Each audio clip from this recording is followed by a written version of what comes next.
Hi മക്കളെ, നമ്മളുടെ chemical bonding ചാപ്റ്ററിലെ മിക്കവാറും എല്ലാ കാര്യങ്ങളും നന്നായിട്ട് കവർ ചെയ്യണമെന്നുണ്ടെങ്കിൽ നമ്മൾ പഠിച്ചിരിക്കേണ്ട ബേസിക് ആയിട്ടുള്ളൊരു തിയറിയാണ് ഇനി നമ്മൾ ഡിസ്കസ് ചെയ്യാൻ പോകുന്നത്. And that is VSEPR theory. VSEPR theory പഠിച്ചതിന് ശേഷം നമ്മൾ മോളിക്യൂൾസിൻ്റെ ഷേപ്പും മറ്റു കാര്യങ്ങളും പഠിക്കുന്നു. അതിനെ ബേസ് ചെയ്തിട്ടാണ് ബാക്കി ഹൈബ്രിഡൈസേഷൻ, മോളിക്കുലർ ഓർബിറ്റൽ തിയറിയിലൊക്കെ പല കാര്യങ്ങളും നമ്മളുടെ ഡിസ്കഷനിലേക്ക് വരാം. അപ്പോൾ VSEPR തിയറി നന്നായിട്ട് പഠിച്ചാലേ ഈ കാര്യങ്ങളൊക്കെ നമുക്ക് തറായിട്ട് കിട്ടുള്ളൂ. അപ്പോൾ നമുക്ക് നേരെ സ്ട്രെയിറ്റ് VSEPR തിയറിയിലേക്ക് പോകാം. അപ്പോൾ അതിനു മുമ്പ് VSEPR തിയറിയിൽ നിന്ന് 2 തരത്തിലുള്ള ചോദ്യങ്ങളാണ് നമുക്ക് വരാം. ഒന്ന് വളരെ ഡയറക്റ്റ് ആയിട്ടുള്ള ക്വസ്റ്റ്യൻ ആയിരിക്കും, എന്താണ് VSEPR തിയറിയുടെ പോസ്റ്റുലേറ്റ്സ്, VSEPR തിയറിയുടെ റൂൾസ് എന്നോ പോസ്റ്റുലേറ്റ്സ് എന്ന് പറയുന്ന കാര്യങ്ങൾ എന്തൊക്കെയാണെന്ന് എക്സ്പ്ലെയിൻ ചെയ്യാം. അതൊരു 4-5 പോയിന്റുകൾ നമ്മൾ എഴുതി കഴിഞ്ഞ് കഴിഞ്ഞാൽ നമുക്ക് അതിൻ്റെ മാർക്ക് കിട്ടും.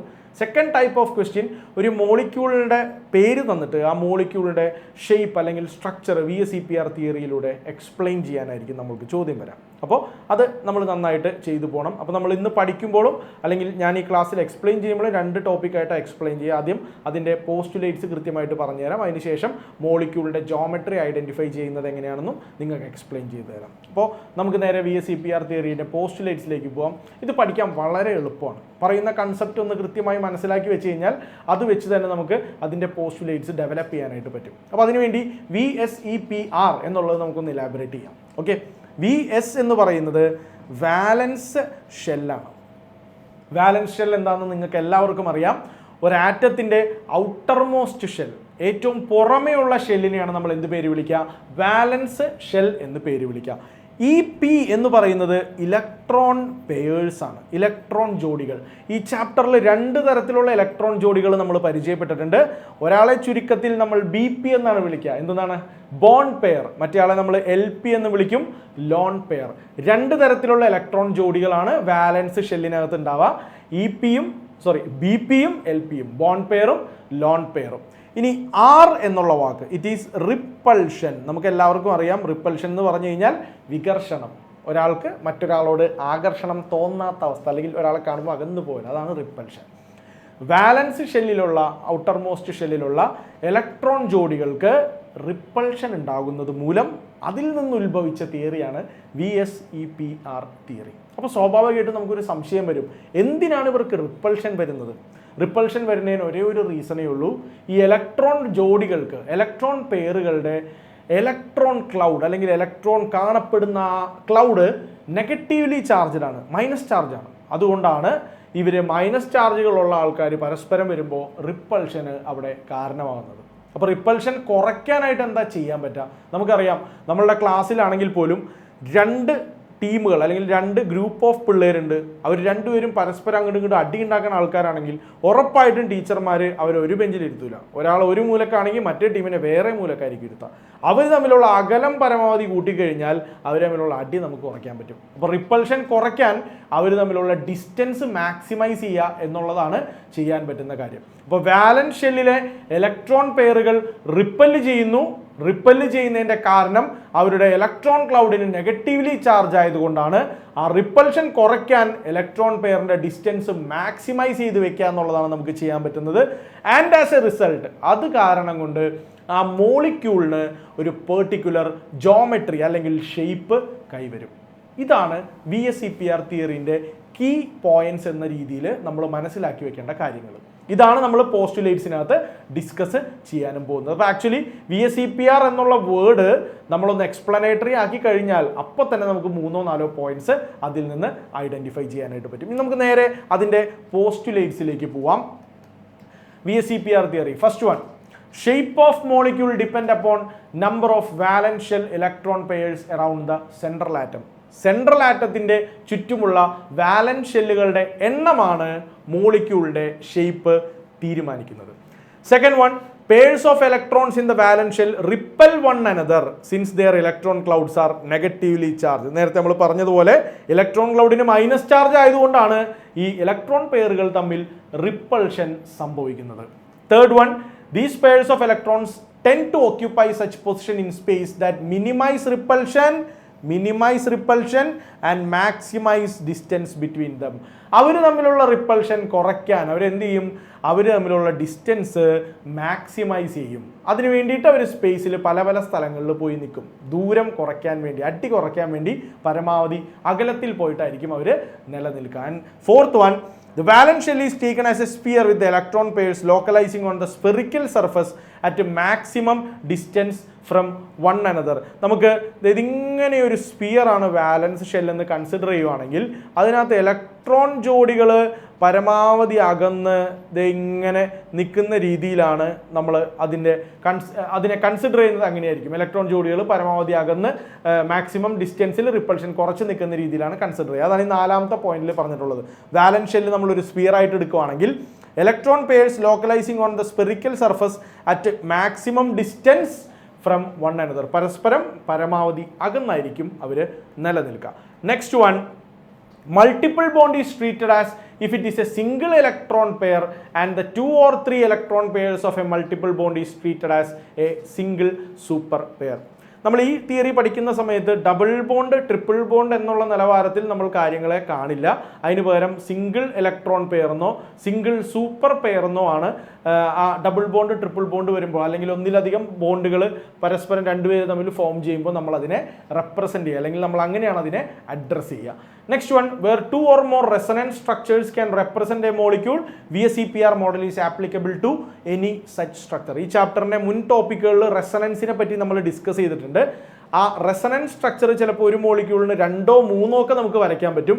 അതിലേത് റെസണൻസ് സ്ട്രക്ചർ എടുത്താലും അയാൾക്ക് ഈ VSEPR തിയറി ബാധകമായിരിക്കുമെന്നാണ് ഈ പോയിന്റിൽ പറയുന്നത്. Next one, last one but very very important. ഇതിനകത്ത് ഏറ്റവും ഇമ്പോർട്ടൻ്റ് ആയിട്ടുള്ള പോയിന്റാണ്.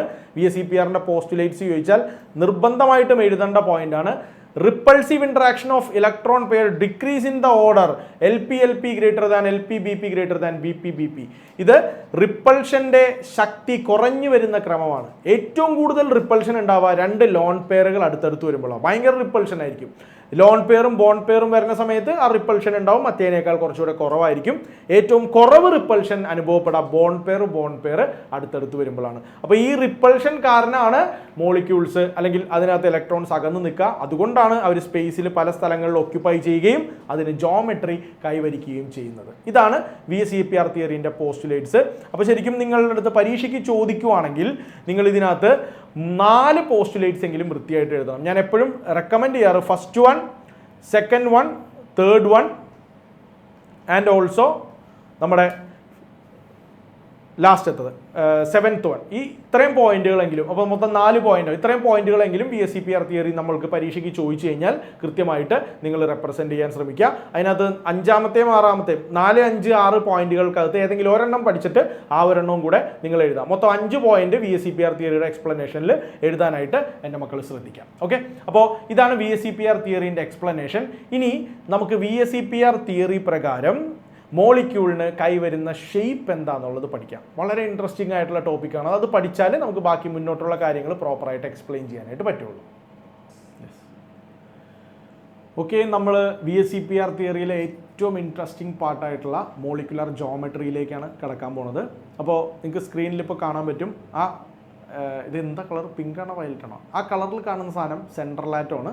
അപ്പോൾ സെൻട്രൽ ആറ്റത്തിലേക്ക് ബോണ്ട് പെയറുകളും ലോൺ പെയറുകളും വന്ന് അറ്റാച്ച് ചെയ്യുന്ന സമയത്ത് ഏതൊക്കെ ജോമെട്രിയാണ് അല്ലെങ്കിൽ ഏതൊക്കെയാണ് ആ മോളിക്കുലാർ ജോമെട്രി ഫോം ചെയ്യുന്നത് എന്നുള്ളതാണ് നമ്മൾ പഠിക്കാൻ പോകുന്നത്. അതിൽ കുറച്ച് മോളിക്യൂൾസിൻ്റെ ബോണ്ട് ആംഗിളുകളും നമുക്ക് ഡിസ്കസ് ചെയ്യേണ്ടി വരും. എല്ലാവരുടെയും വേണ്ട, കുറച്ച് പേരുടെ മാത്രം മതി.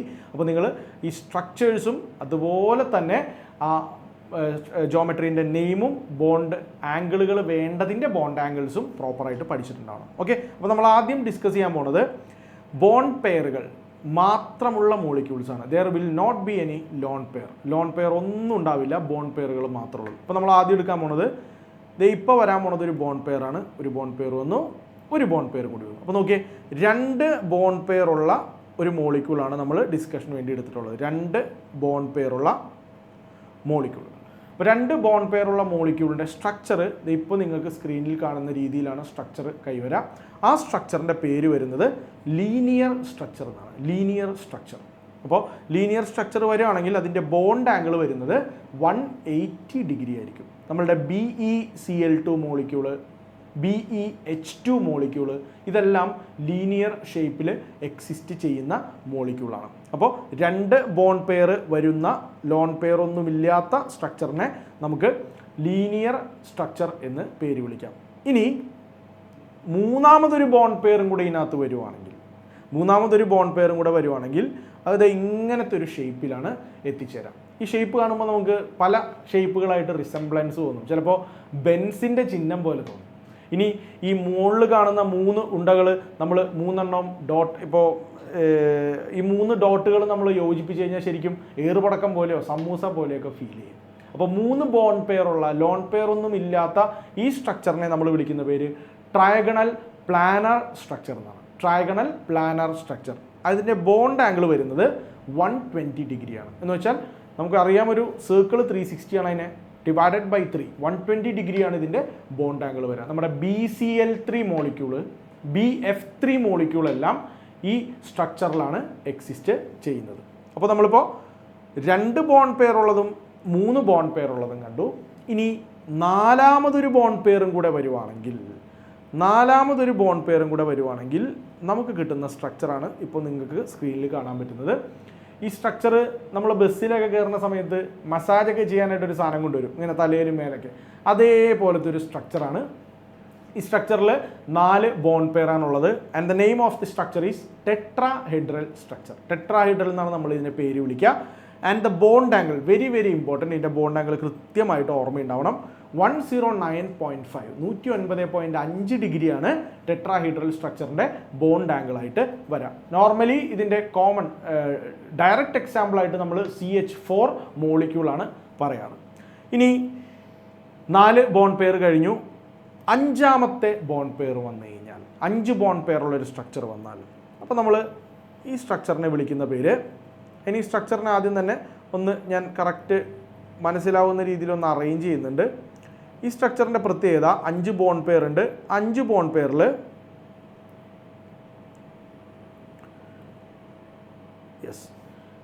മുകളിലേക്കും താഴത്തേക്കും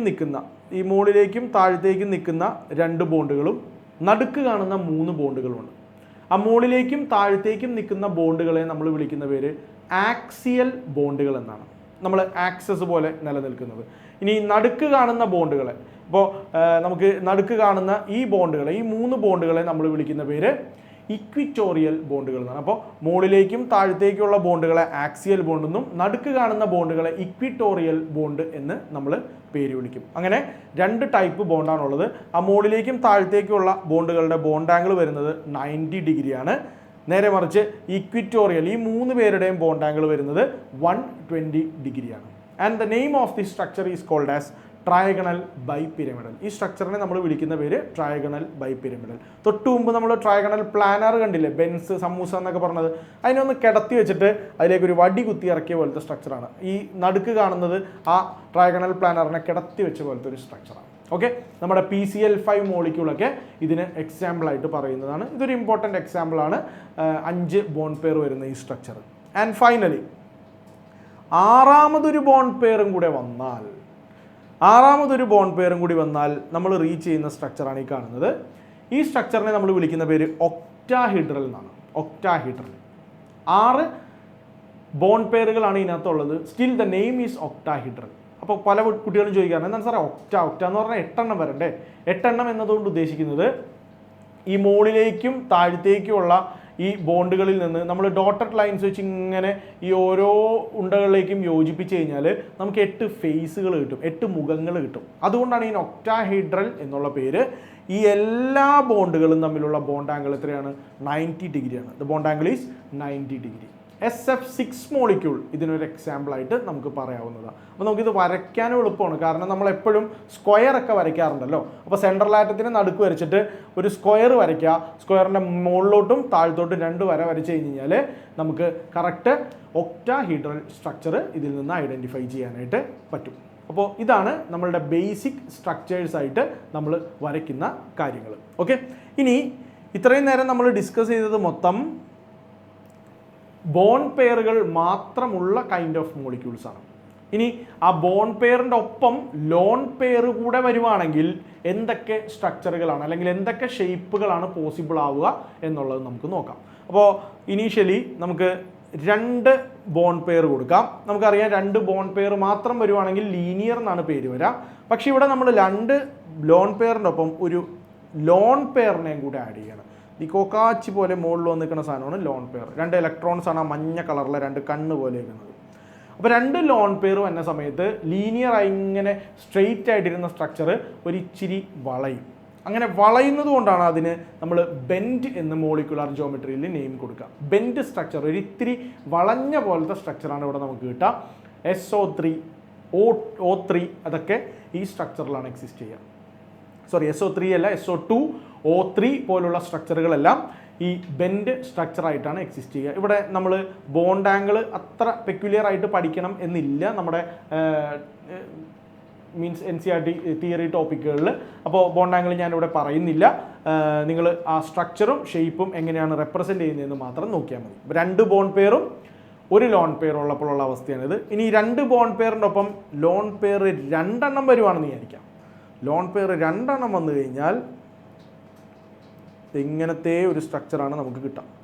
ഇങ്ങനത്തെ സ്ട്രക്ചർ എന്ന് പറഞ്ഞു കഴിഞ്ഞാൽ ആ 2 ലോൺ പെയർ വന്നതുകൊണ്ട് അവർ തമ്മിൽ നല്ല റിപ്പൽഷൻ ആയിരിക്കും. ആ ലോൺ പെയർ വന്നതുകൊണ്ട് ബോണ്ട് പെയറുകളും നന്നായിട്ട് റിപ്പൽ ചെയ്ത് അടിയിലോട്ട് പോകും, കുറച്ചും കൂടെ ക്ലോസർ ആവും. ഈ സ്ട്രക്ചർ എക്സിസ്റ്റ് ചെയ്യുന്നത് H2O മോളിക്യൂളൊക്കെ ഈ സ്ട്രക്ചറിലാണ് എക്സിസ്റ്റ് ചെയ്യുക. അതിൻ്റെ ജോമെട്രീൻ്റെ പേര് നേരത്തെ പഠിച്ച സെയിം പേര് തന്നെയാണ്. നേരെ നിൽക്കേണ്ട ആൾ വളഞ്ഞു നിൽക്കുന്നു, ബെൻഡ് എന്നുള്ള പേര് തന്നെ നമ്മൾ കൊടുക്കുക. ബട്ട് ഇവിടുത്തെ ബോണ്ട് ആംഗിൾ വളരെ ഇമ്പോർട്ടൻ്റ് ആണ്. ശരിക്കും 109.5 ഡിഗ്രി ആണ് അവിടെ ബോണ്ട് ആംഗിൾ വരേണ്ടത്. പക്ഷേ ഇവിടുത്തെ ആക്ച്വൽ ബോണ്ട് ആംഗിൾ അതല്ല. H2ൻ്റെ ബോണ്ട് ആംഗിൾ വരാം 104.5 ഡിഗ്രിയാണ്. 104.5 104.5 ഡിഗ്രിയാണ് വാട്ടറിൻ്റെ ബോണ്ട് ആംഗിളായിട്ട് ഇവിടെ വരാം, അല്ലെങ്കിൽ ഇത്തരത്തിലുള്ള മോളിക്യൂളുകളുടെ ബോണ്ട് ആംഗിളായിട്ട് വരാം. ബിക്കോസ് ലോൺ പെയറുകൾ 2 എണ്ണം ഉള്ളതുകൊണ്ട് അവരുടെ റിപ്പൾഷൻ കൂടുതലാണ്. അതുകൊണ്ട് ബോണ്ട് പെയറുകൾ ആ റിപ്പൾഷൻ കാരണം ഇച്ചിരിയും കൂടെ ഒന്ന് അടുത്തേക്ക് വരും, ഒന്ന് തിങ്ങിപ്പോവും. അപ്പോൾ അയാളുടെ ബോണ്ട് ആംഗിളിനകത്ത് വ്യത്യാസം വരും, അല്ലെങ്കിൽ മാറ്റം ഉണ്ടാവും. It will be 104.5 degree. അപ്പോൾ ഇപ്പോൾ നമ്മൾ 2 ബോണ്ട് പെയറിൻ്റെ ഒപ്പം ഒരു ലോൺ പെയർ, 2 ബോണ്ട് പെയറിനൊപ്പം 2 ലോൺ പെയർ, ഈ 2 എക്സാമ്പിളാണ് കണ്ടത്. ഇനി നമുക്കൊരു കാര്യം ചെയ്യാം. ലോൺ പെയറുകൾ മാറട്ടെ. 3 ബോണ്ട് പെയർ, 3 ബോണ്ട് പെയറിൻ്റെ ഒപ്പം നമുക്കൊരു ലോൺ പെയറിനെയും കൂടി ആഡ് ചെയ്യാം. 3 ബോണ്ട് പെയറിനൊപ്പം ഒരു ലോൺ പെയറിനെയും കൂടി ആഡ് ചെയ്യാം. നമ്മൾ പഠിക്കുന്ന സ്ട്രക്ചറുകളുടെ കൂട്ടത്തിൽ ഏറ്റവും ഇമ്പോർട്ടൻ്റ് ആയിട്ടുള്ള ഒരു സ്ട്രക്ചറാണ് ഇപ്പോൾ കണ്ടത്.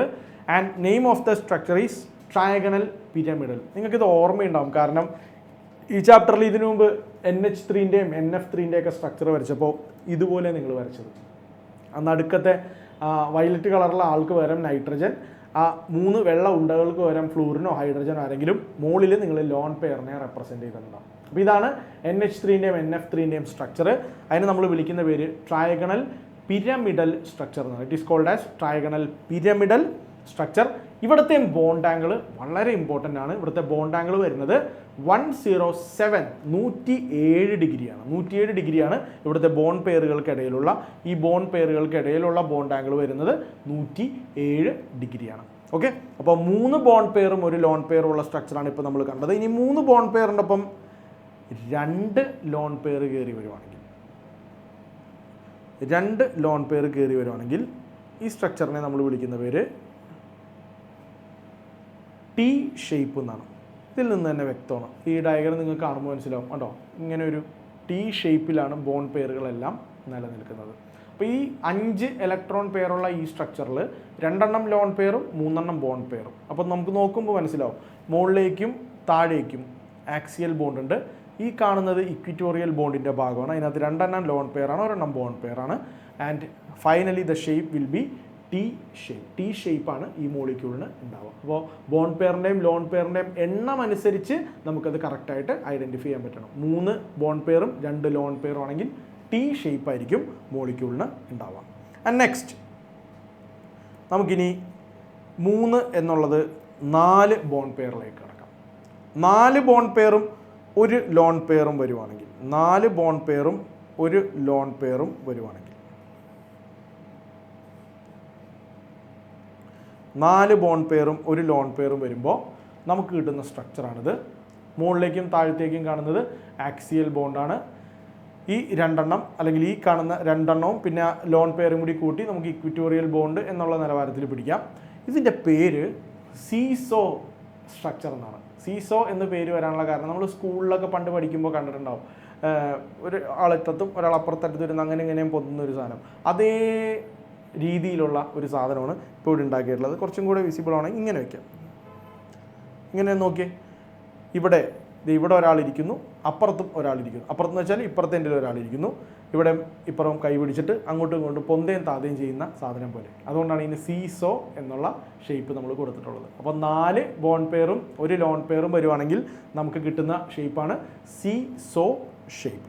ഇനി അതിനൊപ്പം ഒരു ലോൺ പെയറും കൂടെ വരുവാണെങ്കിൽ, 4 ബോണ്ട് പെയറും 2 ലോൺ പെയറും വരുവാണെങ്കിൽ കുറച്ചും കൂടി ഡയറക്റ്റ് സ്ട്രക്ചറാണ്. ഇതിനെ നമ്മൾ വിളിക്കുന്ന പേര് സ്ക്വയർ പ്ലാനർ എന്നാണ്. നമ്മളൊരു സ്ക്വയർ വരയ്ക്കുക, മുകളിലും താഴെയും ലോൺ പെയർ നിലനിൽക്കുന്നു. ഇതാണ് സ്ക്വയർ പ്ലാനർ സ്ട്രക്ചറിൻ്റെ ഒരു വിഷ്വൽ. നമുക്ക് എളുപ്പത്തിൽ വരയ്ക്കാൻ പറ്റുന്ന ഒരു സ്ട്രക്ചറാണ്. 4 ബോണ്ട് പെയറും 2 ലോൺ പെയറും.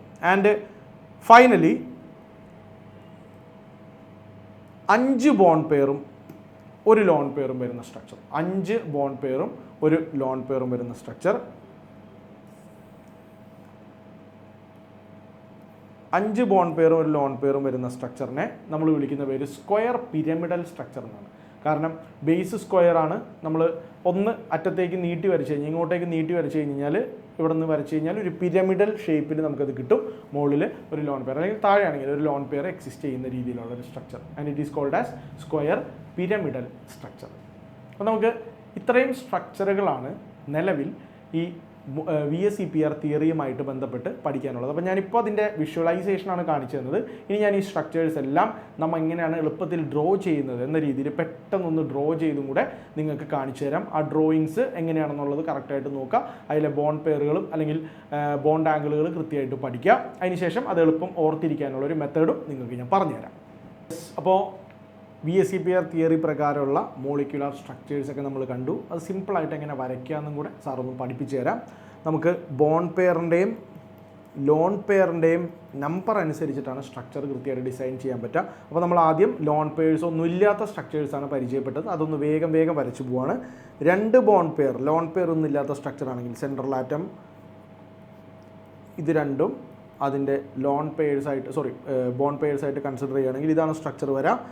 And bond angle will be 180 degree. സ്ട്രക്ചറിൻ്റെ പേര് നമ്മൾ പറഞ്ഞായിരുന്നു ലീനിയർ സ്ട്രക്ചർ.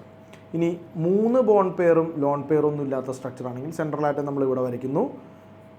ബാക്കി 3 ബോണ്ടുകൾ ഇങ്ങനെയാണ് നമ്മൾ റെപ്രസെൻ്റ് ചെയ്യുക. നമുക്കറിയാം ബോണ്ട് ആംഗിൾ വരുന്നത് 120 ഡിഗ്രിയാണ്. സ്ട്രക്ചറിൻ്റെ പേര് ട്രയാഗണൽ പ്ലാനർ. ഇനി 4 ബോണ്ട് പെയറും ലോൺ പെയറും ഒന്നും ഇല്ലാത്ത സ്ട്രക്ചർ ആണെങ്കിൽ സെൻട്രൽ ആറ്റം, മുകളിലേക്ക് ഒരു ബോണ്ട്, അടിയിലേക്ക് 3 ബോണ്ടുകൾ ഇങ്ങനെ റെപ്രസെൻ്റ് ചെയ്യണം. ഇതാണ് അതിൻ്റെ സ്ട്രക്ചർ റെപ്രസെൻറ്റേഷൻ വരിക. ബോണ്ട് ആംഗിൾ മറക്കരുത്, 109.5 ഡിഗ്രി, 109.5 ഡിഗ്രി. ഇനി 5 ബോണ്ട് പെയറും ലോൺ പെയറും ഒന്നും ഇല്ലാത്ത സ്ട്രക്ചർ ആണെങ്കിൽ അത് ശ്രദ്ധിച്ചു വരച്ചോളണം. സെൻട്രൽ ആറ്റം, 3 ബോണ്ടുകൾ ഇങ്ങോട്ടേക്ക് വരയ്ക്കുക. ഈ ബോണ്ടിനെ നമ്മൾ ഇക്വിറ്റോറിയൽ ബോണ്ട് എന്നാണ് പേര് വിളിച്ചത്. 2 ബോണ്ട് മുകളിലേക്കും താഴത്തേക്കും വരയ്ക്കുക. അതിനെ ആക്സിയൽ ബോണ്ട് എന്നാണ് പേര് വിളിക്കുക. ഈ രീതിയിലാണ് ആ സ്ട്രക്ചർ നമ്മൾ റെപ്രസെൻ്റ് ചെയ്യേണ്ടത്. നമ്മൾക്കറിയാം ഈ സ്ട്രക്ചറിൻ്റെ പേര് ട്രയാഗണൽ ബൈ പിരമിഡൽ എന്നാണ്. ഇവിടുത്തെ ബോണ്ട് ആംഗിൾ വരുന്നത് 90 ഡിഗ്രി ആയിരിക്കും. ഇവർ തമ്മിലുള്ള ബോണ്ട് ആംഗിൾ വരുന്നത് 120 ഡിഗ്രി ആയിരിക്കും. ആക്സിയൽ ബോണ്ട് ആംഗിൾ 90യും ഇക്വിറ്റോറിയൽ ബോണ്ട് ആംഗിൾ 120 ഡിഗ്രി ആയിരിക്കും വരാം. ഇനി next one bond pair, lone പെയറിൽ ബോണ്ട് പെയർ 6 എണ്ണം, ലോൺ പെയർ 0. ബോണ്ട് പെയർ 6 എണ്ണം വരുമ്പോൾ ഏറ്റവും എളുപ്പമാണ് വരയ്ക്കാനായിട്ട്. സെൻട്രൽ ആറ്റം വരയ്ക്കുക, 4 ബോണ്ടുകൾ നേരെ ഇങ്ങനെ റെപ്രസെൻ്റ് ചെയ്യുക. ഓക്കെ. ഇനി 2 എണ്ണം കൂടി ഉണ്ട്, അത് ഒരെണ്ണം മേലേക്കും ഒരെണ്ണം താഴത്തേക്കും. ഇതിനെയാണ് നമ്മൾ ഒക്ടാഹീഡ്രൽ സ്ട്രക്ചർ എന്ന് പേര് വിളിക്കുക. ഒക്ടാഹീഡ്രലാണ് ഈ സ്ട്രക്ചർ. 6 ബോണ്ട് പെയറുകളാണ് ഇതിനകത്ത് വരാം. അപ്പോൾ നമ്മളിപ്പോൾ നിലവിൽ ബോണ്ട് പെയറുകൾ ഉള്ളത്, ലോൺ പെയറുകളൊന്നും ഇല്ലാത്ത സ്ട്രക്ചേഴ്സാണ് ഡിസ്കസ് ചെയ്തത്. ഇനി നമ്മൾ ഡിസ്കസ് ചെയ്യാൻ പോകുന്നതിൽ ബോണ്ട് പെയറുകളുടെ ഒപ്പം ലോൺ പെയറും കൂടെ കയറി വരും. 2 ബോണ്ട് പെയറും ഒരു ലോൺ പെയറും ആണെങ്കിൽ അപ്പോൾ നമ്മൾ സ്ട്രക്ചർ വരയ്ക്കേണ്ടത് central atom, 2 bond pair. Lone pair എപ്പോൾ വരയ്ക്കുമ്പോഴും അതിങ്ങനെ റൗണ്ട് ചെയ്ത് ഒന്ന് റെപ്രസെൻ്റ് ചെയ്യുക. കോക്കാച്ചീൻ്റെ പടം വരയ്ക്കണ പോലെ അപ്പോൾ നമുക്ക് കറക്റ്റായിട്ട് കിട്ടും. ഇതാണ് സ്ട്രക്ചർ വരെ. ഈ സ്ട്രക്ചറിൻ്റെ പേര് നമ്മൾ പഠിച്ചു. ഇനി നമ്മൾ വിളിക്കുന്ന പേര് ബെൻഡ് ഷേപ്പ് എന്നാണ്. Bend shape. ഇനി 2 ബോണ്ട് പെയറിനൊപ്പം 2 ലോൺ പെയർ വരുന്നുണ്ടെങ്കിൽ ഇതേപോലെ തന്നെ വരയ്ക്കുക. 2 ബോണ്ട് പെയർ താഴത്തേക്ക് വരയ്ക്കുക. 2 ലോൺ പെയർ ഈ സെൻട്രൽ ആറ്റത്തിൻ്റെ 2 സൈഡിലേക്ക് കൃത്യമായിട്ട് ഡിഫൈൻ ചെയ്യാം. ഇവിടുത്തെ ബോണ്ട് ആംഗിൾ വരുന്നത് 104.5 ഡിഗ്രി. ഇമ്പോർട്ടൻ്റ് ആണ്, അതുകൊണ്ടാണ് ഞാൻ ബോണ്ട് ആംഗിൾ എഴുതിയത്. ഇയാളുടെ പേരും എന്ത് തന്നെയാണ്? ബെൻഡ് എന്ന് തന്നെയാണ് ഇയാളുടെ സ്ട്രക്ചറിൻ്റെ പേരും. നെക്സ്റ്റ് 3 ബോണ്ട് പെയറും 1 ലോൺ പെയറും വരുന്നത്. 3 ബോണ്ട് പെയറും 1 ലോൺ പെയറും വരുമ്പോൾ 3 ബോണ്ട് പെയർ താഴത്തേക്ക് റെപ്രസെൻറ്റ് ചെയ്യുക. 1 ലോൺ പെയർ നേരെ സെൻട്രൽ ആറ്റത്തിൽ നിന്ന് മേലേക്ക് റെപ്രസെൻറ്റ് ചെയ്യുക. ഈ സ്ട്രക്ചറിനെ നമ്മൾ വിളിക്കുന്ന പേര് ട്രയഗണൽ പിരമിഡൽ സ്ട്രക്ചർ എന്നാണ്. NH3 ഒരു എക്സാമ്പിളാണ്. ബോണ്ട് ആംഗിൾ വരുന്നത് 107 ഡിഗ്രിയാണ്. 107 ഡിഗ്രി ബോണ്ട് ആംഗിൾ വരുന്ന ഒരു മോളിക്യൂളാണത്. 3 ബോണ്ട് പെയറും 1 ലോൺ പെയറും ഉള്ളത്. ഓക്കെ, നെക്സ്റ്റ് 3 ബോണ്ട് പെയറും 2 ലോൺ പെയറും വരുമ്പോൾ 3 ബോണ്ട് പെയറും 2 ലോൺ പെയറും വരുമ്പോൾ ശ്രദ്ധിക്കേണ്ട കാര്യം, ആദ്യം സെൻട്രൽ ആറ്റം വരയ്ക്കുക. എന്നിട്ട് നമ്മുടെ ഇക്വിറ്റോറിയൽ ബോണ്ടും ആക്സിയൽ ബോണ്ടും ആലോചിക്കുക. കാരണം ടോട്ടലി 5 ഇലക്ട്രോൺ പെയറാണുള്ളത്. അപ്പോൾ അതിനകത്ത് 2 ലോൺ പെയർ വരുമ്പോൾ ആ 2 ലോൺ പെയറും ഇക്വിറ്റോറിയൽ പൊസിഷനിലാണ് വരിക. 2 ലോൺ പെയർ ഇക്വിറ്റോറിയൽ പൊസിഷനിൽ, 1 ബോണ്ട് പെയർ ഇക്വിറ്റോറിയലിൽ വേറെ നിൽക്കുന്നു, 2 എണ്ണം ആക്സിയൽ പൊസിഷനിലും വരും. ഇത് കാണുമ്പോൾ തന്നെ അറിയാം ഇത് ടി ഷേപ്പ് പോലെയാണ് ഇരിക്കുന്നത്. അതുകൊണ്ടാണ് ഇയാൾക്ക് ടി ഷേപ്പ് എന്ന് പേര്. നെക്സ്റ്റ് 4 ബോണ്ട് പെയറും 1 ലോൺ പെയറും വരുന്നത്.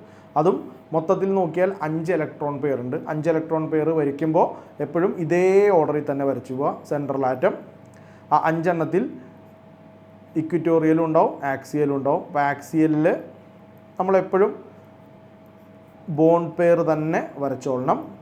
ഇക്വിറ്റോറിയലിൽ ഒരെണ്ണത്തിനെ നമ്മൾ ലോൺ പെയറാക്കി വരയ്ക്കും. അപ്പോൾ നോക്കുമ്പോൾ അറിയാം, നേരത്തെ ഞാൻ പറഞ്ഞ പോലെ ഇവിടുത്തെ മുകളിലെ ബിയും ഇവിടുത്തെ ബിയും ആൾക്കാരിരിക്കുന്ന സ്ഥലമാണെങ്കിൽ അവർക്ക് കൈ പിടിക്കാനുള്ളതാണ് ഈ 2 ബി. സീസോ ഷേപ്പിലാണ് നമ്മൾ ഈ സാധനം വരച്ചെടുക്കുക. Next 4 electron pair 6 electron pair, 4 എണ്ണം ബോണ്ട് പെയറും 2 എണ്ണം ലോൺ പെയറും വരുവാണെങ്കിൽ ഇത് വരയ്ക്കാൻ വളരെ എളുപ്പമാണ്. സെൻട്രൽ ആറ്റം വരയ്ക്കാം.